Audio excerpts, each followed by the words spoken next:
The polished marble floors of the Riverside Country Club reflected the crystal chandeliers as my cousin Michelle's wedding reception reached its crescendo. I sat at the family table in my simple black dress, having arrived late after a 14-hour day at the medical center. The champagne flowed freely as relatives shared toasts and updates about their latest career achievements.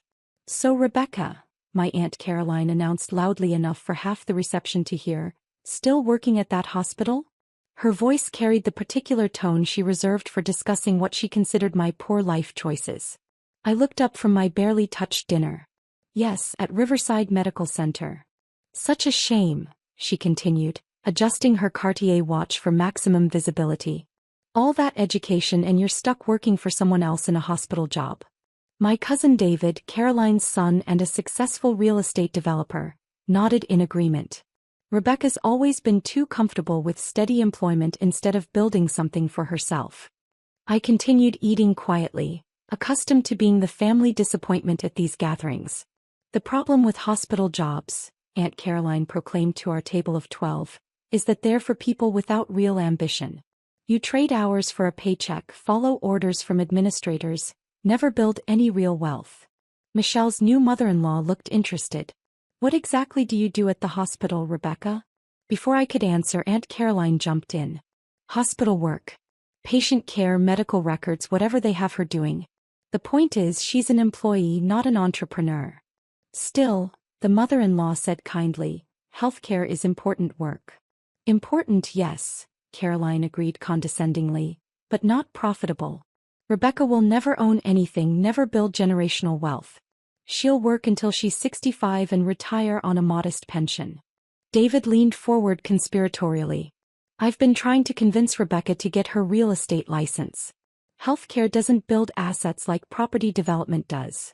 "Exactly my point," Caroline said triumphantly. "David owns 12 properties now. Passive income, real equity, something to pass down to his children. Hospital employees don't build that kind of wealth." My phone buzzed against my clutch purse. I glanced at the screen. "Riverside Medical Emergency." Caroline noticed and rolled her eyes. "See? Even at family weddings the hospital calls. No boundaries when you're just another employee. David's never interrupted at social events because he owns his business." I silenced the phone and returned to my salmon. "That's the fundamental difference," Caroline continued, clearly enjoying her audience. "Employees are always at someone else's beck and call. Business owners control their own time." The mother-in-law looked sympathetic. "Rebecca, do you enjoy the work at least?" "I do," I said quietly. "Well, that's something," Caroline said with false encouragement. "Not everyone can be an entrepreneur. Some people are natural employees. Rebecca's always been content with that role." My phone rang insistently. Same number. I knew I should probably take it. "Excuse me," I said, standing from the table. Caroline shook her head dramatically. "Ladies and gentlemen, this is exactly what I'm talking about. Hospital employees are never truly off duty." I stepped onto the club's terrace overlooking the golf course and answered. "Dr. Patterson speaking." "Dr. Patterson, this is Dr. Rodriguez in the emergency department. I apologize for calling during your cousin's wedding, but we have a situation requiring your immediate authorization." I could hear the music and laughter from the reception behind me as I moved further from the building. "What's the situation?" "We have a 58-year-old female patient presenting with severe chest pain and elevated cardiac enzymes. She's refusing treatment and demanding to be transferred to University Hospital. She's insisting our facility isn't equipped for her needs." "What's the patient's name?" "Caroline Mitchell. She keeps saying she knows the owner of this hospital and that she'll have our licenses revoked if we don't transfer her immediately." My blood ran cold. Caroline Mitchell was Aunt Caroline's married name. "Dr. Rodriguez, what's her current condition?" "EKG shows ST elevation in leads 2, 3 and AVF. Troponins are significantly elevated. She's having an acute myocardial infarction, but she's refusing our cardiac catheterization lab." I closed my eyes. "She's having a heart attack?" "Yes, and time is critical. But she won't consent to treatment here. She keeps demanding to speak to whoever owns Riverside Medical Center." I took a deep breath. "I'll be there in 20 minutes. Don't let her leave until I arrive." Should I tell her you're coming? Just tell her the owner will speak with her personally. I hung up and walked back into the reception, where Caroline was in the middle of explaining to the entire table why hospital employment was a dead-end career path. Rebecca, she called as I approached. Everything okay? Let me guess. Some administrative crisis that couldn't wait until Monday? Actually, Aunt Caroline, I need to leave. There's been an emergency. She laughed. Of course there has. Rebecca, this is my point exactly. Hospital employees never get to enjoy their personal time because they're always at someone else's mercy. The emergency involves you. The laughter died on her face. What do you mean? You need to come with me to Riverside Medical Center immediately. That's ridiculous.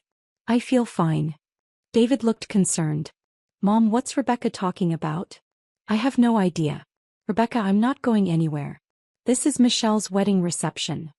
I sat down beside her and lowered my voice. Aunt Caroline, you're having a heart attack. You need immediate medical treatment. Her face went pale. That's impossible. I just have some mild indigestion from dinner. You went to Riverside Medical Center emergency room about an hour ago with chest pain. You're currently refusing treatment and demanding to be transferred to University Hospital. The table fell silent except for the sound of the wedding band playing in the background. I did drive myself to the emergency room earlier, Caroline admitted quietly. But it's just heartburn. And I told them I wanted to be transferred to a real hospital. Riverside Medical Center is a real hospital, Aunt Caroline. And you're having a real heart attack. David stood up quickly. Mom, we need to get you to a hospital right now. I'm already at the hospital, I said. The problem is she won't let the doctors treat her. Caroline looked confused. Rebecca, what does this have to do with you? Because I own Riverside Medical Center. The silence stretched for several long seconds. That's impossible, Caroline whispered. Riverside Medical Center along with 3 other hospitals in our network. You're currently refusing treatment at my facility because you don't think it's good enough. David stared at me. Rebecca, what are you saying? I'm saying that while Aunt Caroline has been lecturing about hospital jobs being for people without ambition, she's been having a heart attack at the medical center I built from the ground up. Caroline's breathing became labored. Rebecca, I don't understand. I founded Riverside Medical Center 8 years ago. We're now the largest private hospital network in the state, with over 8,000 employees and annual revenues exceeding $900 million. The mother-in-law's champagne glass slipped from her hands. But you said you work at the hospital. I do work there. I'm the founder, owner, and chief executive officer. David pulled out his phone with shaking hands. I'm calling an ambulance. No need, I said, standing. I'll drive her myself. My cardiac team is already prepped and waiting. As we walked toward the exit, Caroline grabbed my arm. Rebecca, I can't afford private hospital bills. My insurance. Aunt Caroline, your family. Cost isn't a concern right now. The 15-minute drive to Riverside Medical Center passed mostly in silence, with Caroline clutching her chest and David following in his car.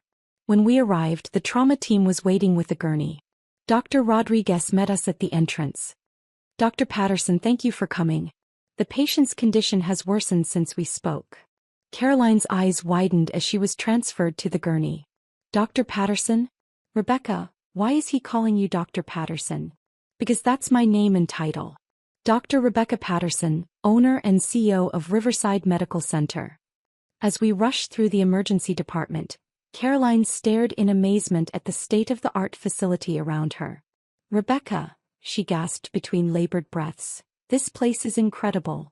Thank you. We're particularly proud of our cardiac care unit. Dr. Rodriguez updated me as we walked. Cardiac catheterization lab is ready. Dr. Martinez is scrubbed in and standing by. Good. Let's get her prepped immediately. Caroline looked terrified as we reached the cardiac unit. Rebecca, I'm scared. Is this a good hospital? Do you have qualified doctors? I squeezed her hand gently. Aunt Caroline, Dr. Martinez is one of the top interventional cardiologists in the region. You're getting the best possible care. But I said such terrible things about this place. That doesn't matter now. What matters is getting you healthy. Dr. Martinez appeared beside us in surgical scrubs. Dr. Patterson, we need to proceed immediately. The blockage is in her left anterior descending artery. Do whatever's necessary to save her, I said.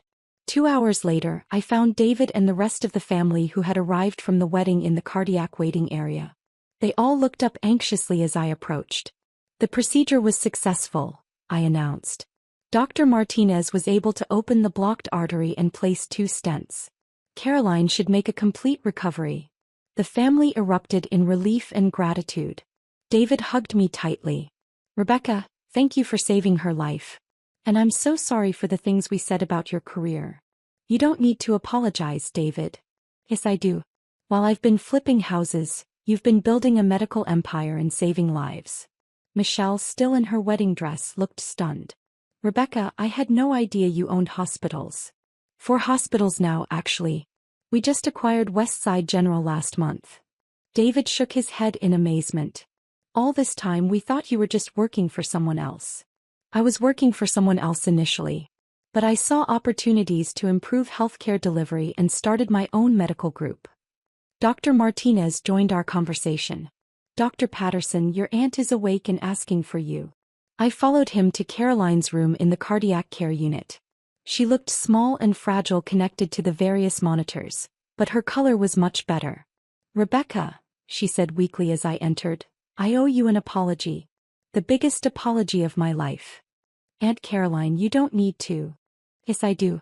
I spent years dismissing your career, making fun of hospital work, acting like you lacked ambition. Meanwhile, you were building something incredible. I pulled up a chair beside her bed. The work speaks for itself. Does it? Because I clearly wasn't listening. She paused, looking around the private room. Rebecca, this facility is amazing. The staff, the technology, the care I received. We focus on combining excellent medical care with compassionate service. And you built all this? With a lot of help from incredible medical professionals who share the vision of accessible, high-quality healthcare. Caroline was quiet for a moment. How much is this going to cost? The emergency care, the surgery, the hospital stay. Don't worry about cost right now. Focus on recovery. Rebecca, I can't afford. Aunt Caroline, one of the principles of Riverside Medical Center is that no one should go without care because of financial constraints. We'll work something out. She started crying softly. I don't deserve your kindness. Not after the things I said. Your family. That's all that matters. Dr. Martinez returned with Caroline's post-procedure results. Dr. Patterson, the angiogram looks excellent. Blood flow is completely restored. Wonderful. What's the recovery timeline? She can go home in 2 days with cardiac rehabilitation starting next week. After Dr. Martinez left, Caroline looked at me with new eyes. Rebecca, can I ask you something? Of course. Why didn't you ever tell us what you'd accomplished? Why let us think you were just another hospital employee? I considered the question carefully. Because every person who works in healthcare is contributing something valuable. The nurse who monitors your vitals, the technician who runs your tests, the administrator who processes your insurance, they're all essential. But you're the owner. Today, yes. But I started as a staff physician. I worked night shifts, covered emergencies, did everything the people you dismissed as lacking ambition do every day. Caroline nodded slowly.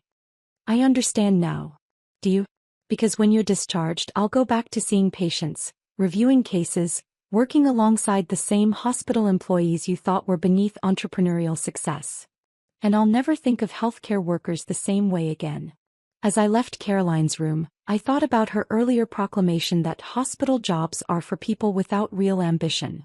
In a few days, she'd go home to tell everyone about the incredible care she received at the medical center her niece had built. Just another day at the office.